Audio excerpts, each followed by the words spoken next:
Windows 10 user group policy. നമുക്ക് ഈ ക്ലാസ്സിൽ യൂസർ ഗ്രൂപ്പ് പോളിസിനെ കുറിച്ച് നോക്കാം. ഈ ക്ലാസ് ഒരു അഡ്വാൻസ്ഡ് ക്ലാസ്സാണ്. നോർമൽ യൂസേഴ്സ് ഈ ക്ലാസ് നോക്കേണ്ട ആവശ്യം ഉണ്ടാവില്ല. കമ്പ്യൂട്ടറിൽ വളരെ ഇമ്പോർട്ടൻ്റായ കാര്യം എന്ന് പറയുകയാണെങ്കിൽ നമുക്ക് സെക്യൂരിറ്റീനെ പറയാൻ പറ്റും. ഈ സെക്യൂരിറ്റീനെ യൂസ് ചെയ്തിട്ട് നമുക്ക് കമ്പ്യൂട്ടറിൽ വർക്ക് ചെയ്യുന്ന യൂസേഴ്സ് ആരൊക്കെ പ്രിൻ്ററിനെ യൂസ് ചെയ്യാൻ പറ്റും, ആരൊക്കെ യൂസ് ചെയ്യാൻ പാടില്ല എന്നൊക്കെ സെറ്റ് ചെയ്യാൻ പറ്റും. അതേപോലെ ഏതൊക്കെ യൂസർ പെൻഡ്രൈവിനെ കമ്പ്യൂട്ടറിൽ ആഡ് ചെയ്യാൻ പാടില്ല, കമ്പ്യൂട്ടറിലുള്ള എല്ലാ സെറ്റിങ്ങും നമുക്ക് ഇതിനെ യൂസ് ചെയ്തിട്ട് ചെയ്യാൻ പറ്റും. ഒരു എക്സാമ്പിളിന് ഒരു യൂസർ ഒരു സോഫ്റ്റ്വെയറിനെ റൺ ചെയ്യാൻ പാടില്ല എന്ന് കരുതിയാൽ നമുക്ക് ഗ്രൂപ്പ് പോളിസിയിൽ തന്നെ ആ യൂസർ ആ സോഫ്റ്റ്വെയറിനെ റൺ ചെയ്യാൻ പാടില്ല എന്ന് കോൺഫിഗർ ചെയ്യാൻ പറ്റും. ഒരു കമ്പ്യൂട്ടറിൽ ഒരു യൂസർ മാത്രം വർക്ക് ചെയ്യുകയാണെങ്കിൽ നിങ്ങൾ ഗ്രൂപ്പ് പോളിസിയൊന്നും കോൺഫിഗർ ചെയ്യേണ്ട ആവശ്യം ഉണ്ടാവില്ല. ഒരു 2-3 യൂസേഴ്സ് ഈ കമ്പ്യൂട്ടറിനെ യൂസ് ചെയ്യുകയാണെങ്കിൽ നിങ്ങൾ ഗ്രൂപ്പ് പോളിസിനെ കോൺഫിഗർ ചെയ്യണം. കാരണം എന്തെന്നാൽ നമ്മൾ ആദ്യമേ നോക്കിയിട്ടുണ്ട്, ഒരു പെൻഡ്രൈവിനെ നിങ്ങൾ ഇൻസെർട്ട് ചെയ്യുകയാണെങ്കിൽ പെൻഡ്രൈവിനെ നിങ്ങൾ ഇമ്മീഡിയറ്റ് ആയിട്ട് ഓപ്പൺ ചെയ്യാൻ പാടില്ല. ആ പെൻഡ്രൈവിൽ വല്ല വൈറസ് ഉണ്ടോ എന്നുള്ള കാര്യം ചെക്ക് ചെയ്തിട്ട് പിന്നീട് വേണം നിങ്ങൾ പെൻഡ്രൈവിനെ ഓപ്പൺ ചെയ്യാൻ. കമ്പ്യൂട്ടറിൽ ഒരു 2-3 യൂസേഴ്സ് വർക്ക് ചെയ്യുകയാണെങ്കിൽ എല്ലാ യൂസറും പെൻഡ്രൈവിനെ ഇൻസെർട്ട് ചെയ്തതും വൈറസ് ഉണ്ടോ എന്ന് ചെക്ക് ചെയ്യും എന്ന് നമുക്ക് പറയാൻ പറ്റില്ല.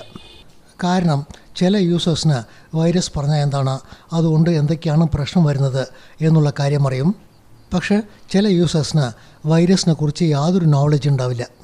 ഇങ്ങനത്തെ ചുറ്റുപാടിൽ നമ്മൾ എന്താ ചെയ്യാന്ന് വെച്ചാൽ, കമ്പ്യൂട്ടറിനെ കുറിച്ച് കൂടുതൽ അറിയാത്ത യൂസറിന് പെൻഡ്രൈവിനെ ഇൻസെർട്ട് ചെയ്യാൻ പാടില്ല എന്ന് നമ്മൾ ഗ്രൂപ്പ് പോളിസിയിൽ കോൺഫിഗർ ചെയ്യും.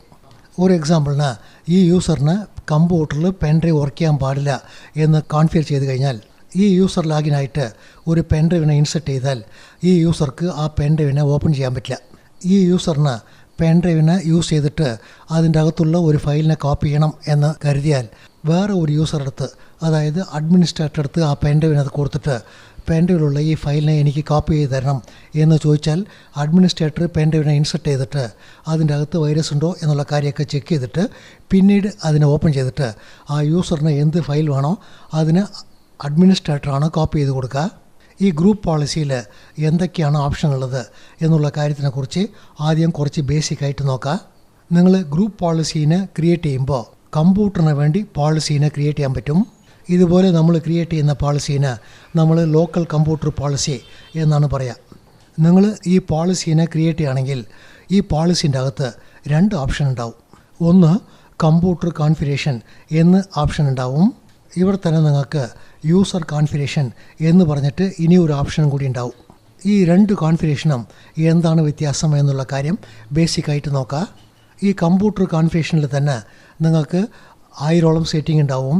ഈ കമ്പ്യൂട്ടർ കോൺഫിഗറേഷനിൽ നിങ്ങൾ വല്ല സെറ്റിംഗ് ചെയ്ത് കഴിഞ്ഞാൽ നിങ്ങൾ കമ്പ്യൂട്ടറിനെ ഓൺ ചെയ്തതും ആദ്യം ഓപ്പറേറ്റിംഗ് സിസ്റ്റം ലോഡാവും. ഈ ഓപ്പറേറ്റിംഗ് സിസ്റ്റം ലോഡാവുമ്പോൾ തന്നെ ഈ കമ്പ്യൂട്ടർ കോൺഫിഗറേഷനിൽ നിങ്ങൾ എന്തൊക്കെ സെക്യൂരിറ്റി സെറ്റിംഗ് ചെയ്തിട്ടുണ്ടോ എല്ലാ സെറ്റിങ്ങും അപ്പം തന്നെ അപ്ലൈ ആയി കളയും. ഇതുപോലെ അപ്ലൈ ആയ പിന്നെ കമ്പ്യൂട്ടറിൽ ആര് ലാഗിൻ ആവുന്ന എല്ലാ യൂസർക്കും കമ്പ്യൂട്ടർ കോൺഫിഗറേഷനിൽ നമ്മൾ ചെയ്ത സെറ്റിംഗ് മുഴുവനും അപ്ലൈ ആവും. കാരണം എന്തെന്നാൽ ഇതിൻ്റെ അകത്തുള്ള സെറ്റിങ്ങൊക്കെ എപ്പോഴാണ് അപ്ലൈ ചെയ്തത് എന്ന് നോക്കിയാൽ കമ്പ്യൂട്ടർ ഓണാവുമ്പോൾ തന്നെ എല്ലാ സെറ്റിങ്ങും അപ്ലൈ ചെയ്ത് കഴിഞ്ഞു. ഓപ്പറേറ്റിംഗ് സിസ്റ്റം ലോഡായ പിന്നെയാണ് യൂസർ ലാഗിൻ ആവുന്നത്.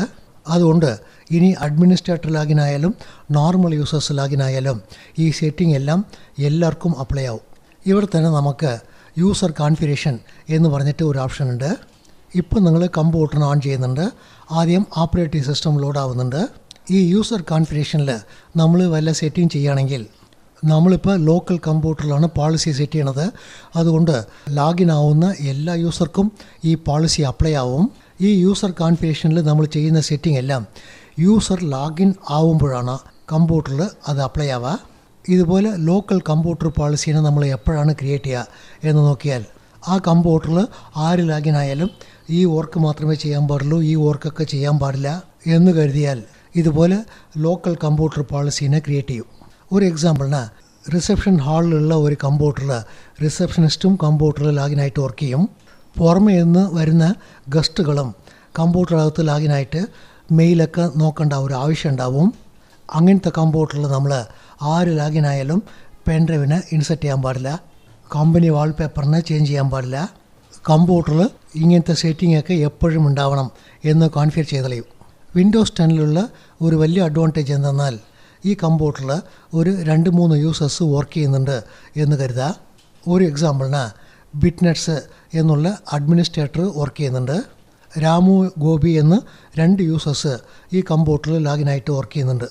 ഇതുപോലെ 2-3 യൂസേഴ്സ് ഈ കമ്പ്യൂട്ടറിൽ ലാഗിനായിട്ട് വർക്ക് ചെയ്യുകയാണെങ്കിൽ ഓരോ യൂസറിനും നമ്മൾ തനിച്ച് ഒരു ഗ്രൂപ്പ് പോളിസീനെ കോൺഫിഗർ ചെയ്യാൻ പറ്റും. ഇതുപോലെ നമ്മൾ ഓരോ യൂസറിനും ഗ്രൂപ്പ് പോളിസി ക്രിയേറ്റ് ചെയ്യാൻ പറ്റും എന്നുണ്ടെങ്കിൽ ഈ ഓരോ യൂസറും കമ്പ്യൂട്ടറിൽ എന്തൊക്കെ വർക്ക് ചെയ്യുക, എന്തൊക്കെ വർക്ക് ചെയ്യാൻ പാടില്ല എന്നൊക്കെ നമുക്ക് കോൺഫിഗർ ചെയ്യാൻ പറ്റും. ഒരു എക്സാമ്പിളിന് ഈ ഗോപി എന്നുള്ള യൂസറിന് പെൻഡ്രൈവിന് ഇൻസെർട്ട് ചെയ്തിട്ട് യൂസ് ചെയ്യാൻ പാടില്ല എന്ന് നമ്മൾ കരുതിയാൽ ഈ ഗോപി എന്നുള്ള യൂസറിന് സെപ്പറേറ്റ് ആയിട്ട് ഒരു ഗ്രൂപ്പ് പോളിസീനെ ക്രിയേറ്റ് ചെയ്യും. അതിൻ്റെ അകത്ത് പെൻഡ്രൈവിനെ ഓപ്പൺ ചെയ്യാൻ പാടില്ല എന്ന് സെറ്റ് ചെയ്ത് കളയും. ഇപ്പോൾ കമ്പ്യൂട്ടറിൽ രാമു, ബിറ്റ്നെറ്റ്സ് അഡ്മിനിസ്ട്രേറ്ററൊക്കെ ലാഗിനായാൽ പെൻഡ്രൈവിനെ ഓപ്പൺ ചെയ്തിട്ട് വർക്ക് ചെയ്യാൻ പറ്റും. കാരണം ഗോപി എന്നുള്ള യൂസറുടെ പോളിസിയിലാണ് പെൻഡ്രൈവിനെ ഓപ്പൺ ചെയ്യാൻ പാടില്ല എന്ന് നമ്മൾ കോൺഫിഗർ ചെയ്തിട്ടുള്ളത്. ഇതുപോലെ വിൻഡോസിൽ ഓരോ യൂസറിനും നമ്മൾ തനിച്ച് പോളിസി ക്രിയേറ്റ് ചെയ്യാൻ പറ്റും എന്നുള്ള ഓപ്ഷൻ ഉള്ളത് കൊണ്ട് ഏതൊക്കെ യൂസർ ലാഗിനായാൽ എന്തൊക്കെ വർക്ക് ചെയ്യാൻ പറ്റും എന്നുള്ളതിനെ സെറ്റ് ചെയ്യാൻ പറ്റും. ഒരു എക്സാമ്പിളിന് ഒരു യൂസർ ഇൻ്റർനെറ്റിന് ആക്സസ് ചെയ്യാൻ പാടില്ല, ഒരു യൂസർ പെൻഡ്രൈവിനെ ഓപ്പൺ ചെയ്യാൻ പാടില്ല, യൂസേഴ്സ് നോർമലായിട്ട് കൺട്രോൾ പാനലിനെ ഓപ്പൺ ചെയ്യാൻ പാടില്ല എന്ന് ഇൻഡിവിജ്വലായിട്ട് ഓരോ യൂസറിനും നമ്മൾ പോളിസീനെ സെറ്റ് ചെയ്യാൻ പറ്റും. കമ്പ്യൂട്ടറിൽ ഇതുപോലെ യൂസർ പോളിസീനെ നമ്മൾ സെറ്റ് ചെയ്താൽ അത് കമ്പ്യൂട്ടറിൽ എപ്പോഴാണ് അപ്ലൈ ആവുക എന്നുള്ള കാര്യം നോക്കാം. ഒരു എക്സാമ്പിളിന് നമ്മളിപ്പോൾ ഗോപി എന്നുള്ള യൂസറിനെ മാത്രമേ തനിച്ച് ഒരു പോളിസി ക്രിയേറ്റ് ചെയ്തിട്ടുള്ളൂ. മറ്റുള്ള 2 യൂസറിന് പോളിസി ഒന്നും നമ്മൾ ക്രിയേറ്റ് ചെയ്തിട്ടില്ല. ഇപ്പോൾ കമ്പ്യൂട്ടറിന് ഓൺ ചെയ്തതും ഓപ്പറേറ്റിംഗ് സിസ്റ്റം ലോഡാവും. ഇപ്പോൾ കമ്പ്യൂട്ടർ എന്താണ് ചെയ്യേണ്ടത് എന്ന് നോക്കിയാൽ കമ്പ്യൂട്ടറിൽ ആരാണ് ലാഗിൻ ആവുന്നത് എന്നുള്ള കാര്യത്തിന് ചെക്ക് ചെയ്തിട്ട് ലാഗിൻ ആവുന്ന യൂസറിന് വല്ല പോളിസി ഉണ്ടോ എന്നുള്ള കാര്യത്തിന് ചെക്ക് ചെയ്തിട്ട് ലാഗിൻ ആവുന്ന യൂസറിന് വല്ല പോളിസി ഉണ്ടെങ്കിൽ ആ പോളിസീനെ അപ്ലൈ ചെയ്യും. ഒരു എക്സാമ്പിളിന് ബിറ്റ്നെറ്റ്സ് ലാഗിൻ ആവുകയാണെങ്കിൽ പോളിസീനെ ചെക്ക് ചെയ്യും. ബിറ്റ്നെറ്റ്സ് യൂസറിന് പോളിസി ഒന്നുമില്ല, അതുകൊണ്ട് ബിറ്റ്നെറ്റ്സ് യൂസർ നോർമലായിട്ട് എപ്പോഴും പോലെ വർക്ക് ചെയ്യുക. ഇപ്പോൾ രാമു ലാഗിനായാലും രാമുവിന് പോളിസി ഇല്ല, പോളിസി ഒന്നും അപ്ലൈ ആവില്ല. അതുതന്നെ ഗോപി യൂസർ നെയിമും പാസ്വേഡും ടൈപ്പ് ചെയ്തിട്ട് ലാഗിനായാൽ കമ്പ്യൂട്ടറിന് ഗോപിയാണ് ലാഗിൻ ആവുന്നത് എന്നുള്ള കാര്യം അറിയും. ഗോപിക്ക് തനിച്ച് ഒരു പോളിസി ഉണ്ട് എന്നുള്ള കാര്യം അറിയണത് കൊണ്ട് ഈ പോളിസീനെ ഗോപി ലാഗിനായതും അപ്ലൈ ചെയ്തളയും. ആ പോളിസിൻ്റെ അകത്ത് പെൻഡ്രൈവിനെ ഓപ്പൺ ചെയ്യാൻ പാടില്ല എന്നുണ്ട്. അതുകൊണ്ട് ഗോപി വർക്ക് ചെയ്യുമ്പോൾ പെൻഡ്രൈവിനെ യാതൊരു വിധത്തിലും ഓപ്പൺ ചെയ്തിട്ട് വർക്ക് ചെയ്യാൻ പറ്റില്ല. ഇതുപോലെ യൂസർ പോളിസി ക്രിയേറ്റ് ചെയ്താൽ അത് എപ്പോഴാണ് അപ്ലൈ ആവുന്നത് എന്നുള്ള കാര്യം നോക്കി യൂസർ ലാഗിൻ ആവുമ്പോൾ ആരാണ് ലാഗിൻ ആവുന്നത് എന്ന് നോക്കിയിട്ട് ആ യൂസറിന് വല്ല പോളിസി ഉണ്ടെങ്കിൽ ആ പോളിസീനെ ലാഗിൻ ആവുമ്പോഴാണ് അപ്ലൈ ചെയ്യുന്നത്. കമ്പ്യൂട്ടർ ഓൺ ആവുമ്പോൾ അല്ലെങ്കിൽ ഓപ്പറേറ്റിംഗ് സിസ്റ്റം ലോഡ് ആവുമ്പോൾ ഈ പോളിസി ഒന്നും അപ്ലൈ ആവില്ല. അതുകൊണ്ട് യൂസറിന് ഒരു പോളിസീനെ ക്രിയേറ്റ് ചെയ്യണം എന്ന് നമ്മൾ അകത്ത് ചെന്നാൽ അതിൻ്റെ അകത്ത് നിങ്ങൾക്ക് സ്റ്റുഡൻറ്റിന് വേണ്ടിയാണ് നിങ്ങൾ പോളിസി ക്രിയേറ്റ് ചെയ്യണത്. അതിൻ്റെ അകത്ത് യൂസർ കോൺഫിഗറേഷൻ മാത്രമേ ഉണ്ടാവുള്ളൂ, കമ്പ്യൂട്ടർ കോൺഫിഗറേഷൻ ഉണ്ടാവില്ല. കാരണം എന്തെന്നാൽ യൂസർ ലാഗിൻ ആവുമ്പോഴാണ് പോളിസീനെ അപ്ലൈ ചെയ്യേണ്ടത്. കമ്പ്യൂട്ടർ കോൺഫിഗറേഷൻ വല്ലതും ചെയ്യുകയാണെങ്കിൽ ആ പോളിസീനെ നമ്മൾ ഓപ്പറേറ്റിംഗ് സിസ്റ്റം ലോഡ് ആവുമ്പോൾ തന്നെ അപ്ലൈ ചെയ്യണം. നമ്മൾ യൂസറിന് വേണ്ടി പോളിസി ക്രിയേറ്റ് ചെയ്താൽ അത് യൂസർ ലാഗിൻ ആവുമ്പോൾ അപ്ലൈ ആവുന്നത് കൊണ്ട് അതിൽ നിങ്ങൾ കമ്പ്യൂട്ടർ കോൺഫിഗറേഷൻ ചെയ്താൽ പോലും അത് വർക്കില്ല. അതുകൊണ്ട് ഇൻഡിവിജ്വൽ യൂസറിന് നിങ്ങൾ പോളിസി ക്രിയേറ്റ് ചെയ്യാൻ പോയാൽ അതിൽ യൂസർ കോൺഫിഗറേഷൻ മാത്രമേ ഉണ്ടാവുള്ളൂ, കമ്പ്യൂട്ടർ കോൺഫിഗറേഷൻ ഒന്നും ഉണ്ടാവില്ല. നമുക്ക് കമ്പ്യൂട്ടറിൽ ചെന്നിട്ട് ലോക്കൽ പോളിസീനെ എങ്ങനെയാണ് കോൺഫിഗർ ചെയ്യുക, ഓരോ യൂസറിനും യൂസർ പോളിസീനെ എങ്ങനെയാണ് കോൺഫിഗർ ചെയ്യുക എന്നുള്ള കാര്യം നോക്കാം. നമ്മൾ കമ്പ്യൂട്ടറിൽ ലോഗിൻ ആയിട്ടുണ്ട്. ഇവിടെ gpedit.msc എന്നൊരു കമാൻഡ് ഉണ്ട്. ഈ കമാൻഡിനെ നമുക്ക് ടൈപ്പ് ചെയ്യാം. നമ്മൾ ആദ്യം തന്നെ MMC പറഞ്ഞാൽ എന്താണ് എന്നുള്ള കാര്യം നോക്കിയിട്ടുണ്ട്.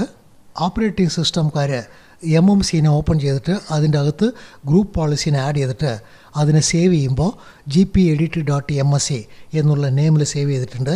അതുകൊണ്ട് നമ്മൾ ഇതിനെ ഓപ്പൺ ചെയ്താൽ ആദ്യം MMC ഓപ്പൺ ആവും, അതിൻ്റെ അകത്ത് ഗ്രൂപ്പ് പോളിസി ഓപ്പൺ ആവും. ഇതുപോലെ കമാൻഡിനെ ടൈപ്പ് ചെയ്തിട്ട് നിങ്ങൾ ഓപ്പൺ ചെയ്താൽ നിങ്ങൾക്ക് ലോക്കൽ ഗ്രൂപ്പ് പോളിസിയാണ് ഓപ്പൺ ആവുക. ഇതിൽ നിങ്ങൾ ചെയ്യുന്ന കോൺഫിഗറേഷൻ മുഴുവനും ടോട്ടൽ കമ്പ്യൂട്ടറിനാണ് സെറ്റ് ആവുക. കാരണം നമ്മൾ gpedit എന്ന് ടൈപ്പ് ചെയ്തിട്ട് കോമൺ ആയിട്ടാണ് ഗ്രൂപ്പ് പോളിസീനെ ഓപ്പൺ ചെയ്തിട്ടുള്ളത്. ഇതുപോലെ ഓപ്പൺ ചെയ്യുന്നത് കൊണ്ട് നമുക്ക് ടോട്ടൽ കമ്പ്യൂട്ടറിനാണ് ഗ്രൂപ്പ് പോളിസി ഓപ്പൺ ആവുക. ഇത് തന്നെ നിങ്ങൾ യൂസറിനൊക്കെ ഗ്രൂപ്പ് പോളിസി ക്രിയേറ്റ് ചെയ്യണം എന്നുണ്ടെങ്കിൽ ആർക്കാണ് നിങ്ങൾ ഗ്രൂപ്പ് പോളിസി ക്രിയേറ്റ് ചെയ്യണത് എന്നുള്ള കാര്യം പറഞ്ഞിട്ട് വേണം ഗ്രൂപ്പ് പോളിസി ക്രിയേറ്റ് ചെയ്യാൻ. ഒരു എക്സാമ്പിളിന് രാമുവിനെ ക്രിയേറ്റ് ചെയ്യുകയാണെങ്കിൽ രാമുവിന് വേണ്ടി ഗ്രൂപ്പ് പോളിസി ക്രിയേറ്റ് ചെയ്യണം എന്ന് പറഞ്ഞിട്ട് ക്രിയേറ്റ് ചെയ്യണം. അതുപോലെ ക്രിയേറ്റ് ചെയ്യണമെങ്കിൽ MMC വഴി ചെന്നിട്ട് വേണം നമുക്ക് ക്രിയേറ്റ് ചെയ്യാൻ പറ്റുള്ളൂ. നമ്മൾ ആദ്യമേ കമ്പ്യൂട്ടർ പോളിസിയിൽ 2 സെറ്റിംഗ് ഉണ്ടാവും എന്ന് നോക്കി. ഇവിടെ നമുക്ക് കമ്പ്യൂട്ടർ കോൺഫിഗറേഷൻ ഉണ്ട്, യൂസർ കോൺഫിഗറേഷൻ ഉണ്ട്. ചില സെറ്റിങ്സിന് നിങ്ങൾക്ക് കമ്പ്യൂട്ടർ കോൺഫിഗറേഷനിൽ മാത്രമേ ചെയ്യാൻ പറ്റുള്ളൂ, യൂസർ കോൺഫിഗറേഷനിൽ ചെയ്യാൻ പറ്റില്ല. ഒരു എക്സാമ്പിളിന് യൂസർ ലാഗിൻ ആകുമ്പോൾ 10 ക്യാരക്ടറുള്ള പാസ്വേഡ് യൂസ് ചെയ്യണം എന്ന് നമ്മൾ സെറ്റ് ചെയ്യണോ എന്ന് കരുതാം. കമ്പനിയിലൊക്കെ ഇതുപോലെ 8 ക്യാരക്ടർ 10 ക്യാരക്ടർ പാസ്വേഡ് യൂസ് ചെയ്യണം എന്ന് അവർ സെറ്റ് ചെയ്യും. ഇതുപോലെ കോൺഫിഗറേഷനൊക്കെ നമുക്ക് യൂസർ കോൺഫിഗറേഷനിൽ ചെയ്യാൻ പറ്റില്ല. കാരണം ഓപ്പറേറ്റിംഗ് സിസ്റ്റം ലോഡാകുമ്പോൾ തന്നെ ഈ പോളിസി അപ്ലൈ ആവണം. അതുപോലെ അപ്ലൈ ആയിക്കഴിഞ്ഞാൽ യൂസർ ലാഗിൻ ആകുമ്പോൾ 10 ക്യാരക്ടർ ടൈപ്പ് ചെയ്യുന്നുണ്ടോ എന്നുള്ള കാര്യം ഓപ്പറേറ്റിംഗ് സിസ്റ്റം ചെക്ക് ചെയ്തിട്ട് എന്നിട്ടാണ് യൂസറിന് അകത്ത് അലൗ ചെയ്യുക. ഇത് തന്നെ നമ്മൾ ഈ കോൺഫിഗറേഷന് യൂസർ കോൺഫിഗറേഷനിൽ ചെയ്യുന്നുണ്ട് എന്ന് കരുതുക. ഈ പോളിസി എപ്പോഴാണ് അപ്ലൈ ആവുക എന്ന് നോക്കിയാൽ യൂസർ ലാഗിൻ ആവുമ്പോഴാണ് ഈ പോളിസി അപ്ലൈ ആവുക. യൂസർ ഇപ്പം തന്നെ പാസ്വേഡ് ടൈപ്പ് ചെയ്തിട്ട് ലാഗിൻ ആയി കഴിഞ്ഞോ എന്നിട്ടാണ് ഈ പോളിസി അപ്ലൈ ആവുക. ഈ പോളിസിയിൽ യൂസർ 10 ക്യാരക്ടർ ടൈപ്പ് ചെയ്യണം എന്ന് നമുക്ക് പറയാൻ പറ്റില്ല. കാരണം യൂസർ ആദ്യമേ ലാഗിൻ ആയി കഴിഞ്ഞു. അതുകൊണ്ട് ചില സെറ്റിങ്സ് നമുക്ക് യൂസറിൽ മാത്രമേ ചെയ്യാൻ പറ്റുള്ളൂ, ചില സെറ്റിങ്സ് കമ്പ്യൂട്ടർ കോൺഫിഗറേഷനിൽ മാത്രമേ ചെയ്യാൻ പറ്റുള്ളൂ. ചില സെറ്റിങ്സ് ഉണ്ട്, അത് യൂസർ കോൺഫിഗറേഷനിലും ചെയ്യാൻ പറ്റും, കമ്പ്യൂട്ടർ കോൺഫിഗറേഷനിലും ചെയ്യാൻ പറ്റും. കമ്പ്യൂട്ടറിൽ ടോട്ടലായിട്ട് ഒരു സെറ്റിംഗ് ചെയ്യണം, ആര് ലാഗിൻ ആയാലും സെയിം സെറ്റിംഗ് ആണ് ഉണ്ടാവേണ്ടത് എന്ന് കരുതിയാൽ നമ്മൾ ലോക്കൽ ഗ്രൂപ്പ് പോളിസീനെ ക്രിയേറ്റ് ചെയ്യും. നമുക്ക് നെക്സ്റ്റ് ക്ലാസ്സിൽ ഓരോ യൂസറിനും ഗ്രൂപ്പ് പോളിസീനെ എങ്ങനെയാണ് കോൺഫിഗർ ചെയ്യുക എന്നുള്ള കാര്യം നോക്കാം. Thank you.